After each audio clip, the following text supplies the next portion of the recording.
우리 경제의 미래를 결정지을 한미 관세 협상이 바로 조금 전 타결이 됐다는 소식이 전해졌습니다.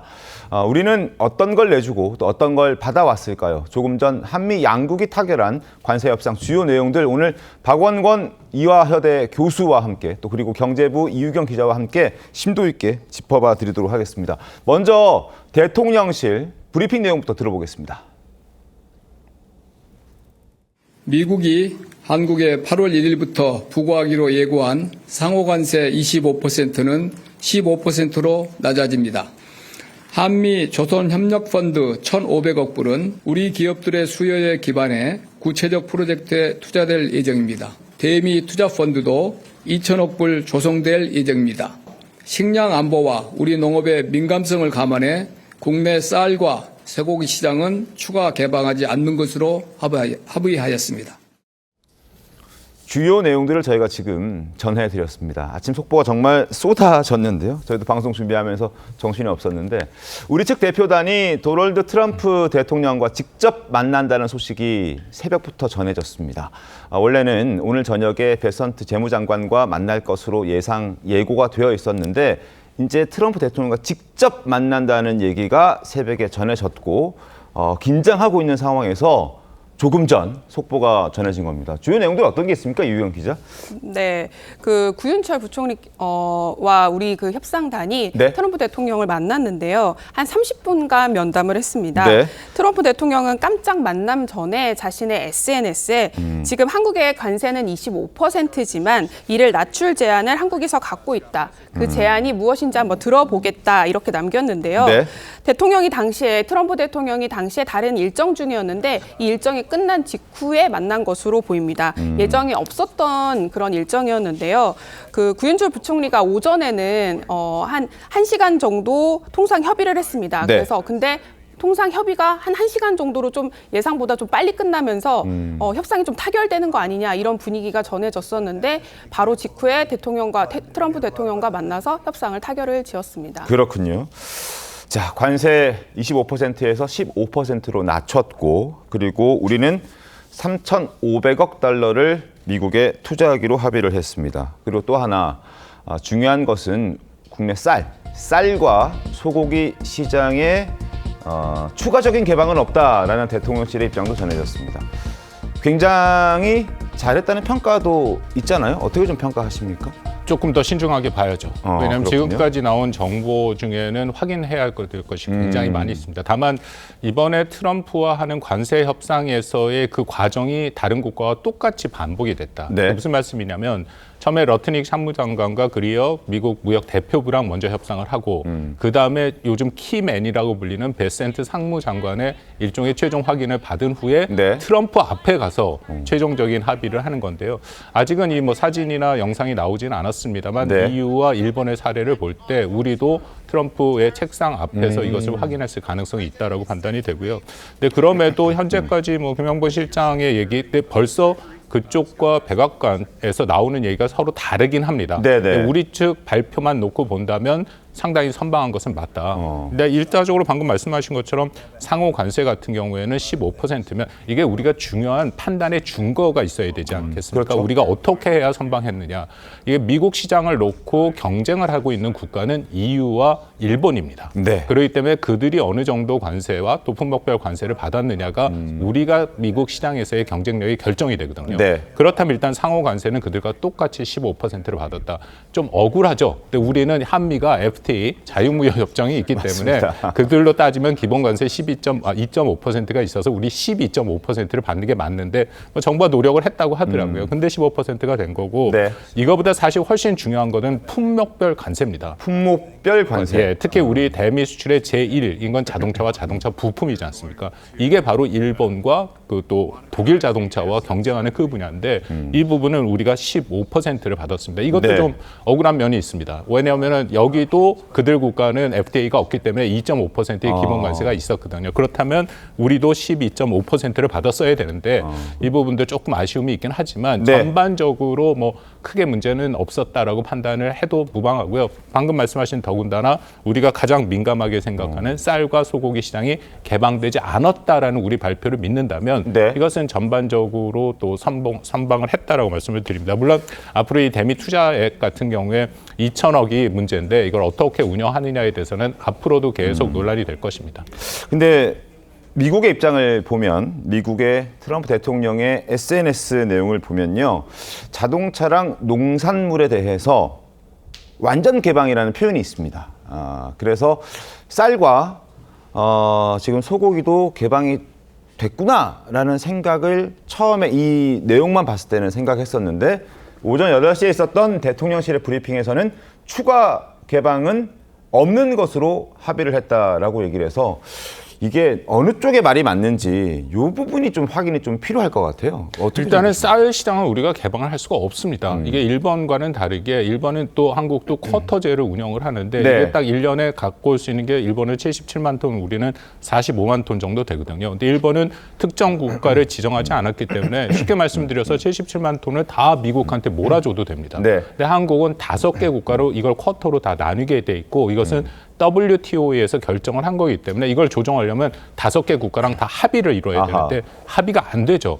그렇기 때문에 이 부분은 굉장히 어려운 부분이 있었다. 네. 근데 다만 소고기 같은 경우에는 그 30개월 이상 그 된 소고기를 수입하느냐 안 하느냐 그 여부만 남았는데 이것도 트럼프의 개인 관심사였거든요. 전 세계에서 30개월 이상의 소고기를 수입하지 않는 국가가 유일하게 한국 그리고 러시아, 벨라루스. 네. 러시아, 벨라루스는 적성국이잖아요. 그렇기 때문에 한국을 특정해서 얘기를 했는데 이거를 어떻게 뭐 김 실장이 말하면 아니다라고 얘기를 했으니까 네. 그걸 한번 사실을 나중에 확인해 볼 필요가 있다고 생각합니다. 알겠습니다. 대통령실의 입장은 명확했습니다. 그리고 분명했습니다. 농축산물의 추가 개방은 없다. 미국의 강한 요구가 있었지만 우리의 민감성을 감안했을 때 우리 정부가 강하게 반대를 했고 그래서 최종적으로 쌀과 소고기의 추가 개방은 없는 것으로 합의를 했다라고 입장을 분명히 밝혔습니다. 자, 그리고 2주 후에는 이재명 대통령과 정상회담을 또 하겠다라는 입장도 나왔습니다. 여기에서 최종적으로 단판이 나는 건가요? 어떻게 봐야 됩니까? 또 한 번의 고비가 보이긴 합니다. 왜냐하면 트럼프의 즉흥성이라는 네. 게 있기 때문에 설사 이런 합의를 하더라도 또 양자회담, 정상회담을 통하면서 뭐 투자 금액을 늘린다든지 그리고 네. 말씀하신 쌀과 또 소고기 시장 개방을 다시 요구한다든지 그리고 하나 걱정은 이번에 나오지 않아서 잘 됐다라고 저는 생각하는 방위비 분담 문제가 아하. 나왔죠. 근데 트럼프는 늘 한국에 갖고 있는 생각 중에 하나가 한국이 방위비 분담을 제대로 하지 않는다. 그래서 네. 뭐 터무니없는 100억 달러 내라는 얘기까지 있었기 때문에 네. 그런 얘기를 할 수도 있는 불리직성은 있다. 그래서 트럼프와의 협상은 이거 그리고 이 모든 것이 무슨 합의서에 그런 어떤 그 법적인 규정력이 있는 것들이 아닙니다. 일부러 법적 구속력을 없앴어요, 미국이. 그 의미는 나중에 자기네들 마음대로 하겠다는 얘기고 양측에서 뭔가 갈등이 있으면 중간에 중재하는 그런 내용들이 있어야 되는데 네. 그러니까 일본도 그렇고 유럽도 그런 게 다 없습니다. 그렇기 때문에 이재명 대통령을 만나서 추가로 뭔가 자신이 요구할 가능성도 저는 배제할 배제할 수 수 없다. 없다고 생각합니다. 알겠습니다. 자, 그동안 우리가 일본과 그 유럽의 합의 과정을 봤을 때 페이퍼가 있었습니다. 페이퍼가 있는데 뭐 일본의 경우에는 4천억 달러를 처음에 써놨다가 그걸 합의하는 과정에서 이제 즉흥적으로 합의를 하면서 그거를 검은 줄을 쫙쫙 긋고 5천억 그리고 발표할 때는 5,500억 달러. 유럽도 마찬가지였습니다. 6천억 달러가 되는 과정에서 줄을 긋고 급하게 즉흥적으로 6천억 달러라고 발표를 하는 그런 모습들을 저희가 볼 수 있었는데 우리는 아직 저 페이퍼가 공개되지 않았어요. 유경 기자. 우리도 저런 과정들을 거쳤을까요? 추측을 해보자면 어떻게 보십니까? 사업가 기질이 다분한 그 트럼프 대통령 성격상 네. 우리도 30분 안에 이런 어떤 협상의 딜이 일어났을 것으로 좀 충분히 예측할 수 있을 것 같습니다. 네. 그 일본에 있었던 그 협상을 과거에 이제 비춰보면 관세율을 1% 낮출 때마다 쌀을 더 사라. 그리고 미국산 자동차 규제를 완화해라. 이렇게 하나씩 협상을 했다고 합니다. 그래서 일본 협상팀 얘기를 들어보면 한 10명은 있어야 버틸 것 같은 압박감이 있었다. 이렇게 설명을 하거든요. 그리고 아까 말씀 주셨던 것처럼 처음에는 4천억 달러를 얘기를 했다 지우고 5천억 달러로 쓴 것을 보면 즉흥성도 있습니다. 그래서 한 1시간 안에 한 1,500억 달러의 그런 수익을 거둬들일 정도로 트럼프 대통령은 사업가로서 자기가 원하는 목표를 향해서 이렇게 달려갔다. 이렇게 볼 수 있을 것 같습니다. 박원권 교수님은 어떻게 보십니까? 아직 페이퍼가 공개되지 않았습니다만 우리는 2천억, 그러니까 원래는 1,000억 달러 플러스 알파를 갖고 갔다가 이것도 부족하다 하니 2천억 달러 플러스 알파를 최종안으로 제시한 것으로 전해지고 있었는데 미국은 4천억 달러를 고수했단 말이죠. 근데 최종적인 합의는 3,500달러에 됐거든요. 이 과정은 어떻게 좀 전개가 됐을까요? 그 과정은 이게 또 유럽과 일본이랑은 조금 더 다른 모습이 보이는데 전반적으로 뭐 거듭 말씀드립니다만 아직 사실 확인 안 된 것이 있어서 이것만 놓고 보면 그렇게 나쁘지 않습니다. 일단 거꾸로 1,000억 달러 에너지, LNG를 결국 살기로 한 거는 이거는 유럽도 똑같은 것을 했거든요. 문제는 미국이 LNG를 파고 싶더라도 팔 수가 없습니다.